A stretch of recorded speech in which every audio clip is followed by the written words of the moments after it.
हिंदू धर्मात आणि भारतीय संस्कृतीत कुलदेवतेच्या पूजेला अनन्यसाधारण महत्त्व आहे. कुलदेवता जाणणे आणि तिची उपासना करणे आवश्यक मानले जाते. कुल म्हणजे वंश आणि देवता म्हणजे रक्षक. आपल्या पूर्वजांनी ज्या देवतेची पिढ्यानपिढ्या उपासना केली ती देवता त्या कुटुंबाचे रक्षण करते अशी श्रद्धा आहे. कुलदेवतेमुळे आपल्याला आपल्या मूळ स्थानाचा म्हणजे गावाचा आणि पूर्वजांच्या परंपरेचा बोध होतो. हे आपल्या मुळांशी जोडले राहण्याचे एक माध्यम आहे.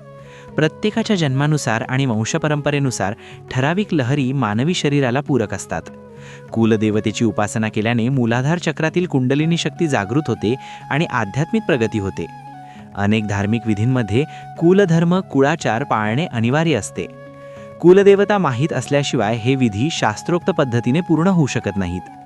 घरातील शुभकार्ये उदाहरणार्थ लग्न मुंज करण्यापूर्वी कुलदेवतेला निमंत्रण देण्याची प्रथा याच कारणांमुळे आहे.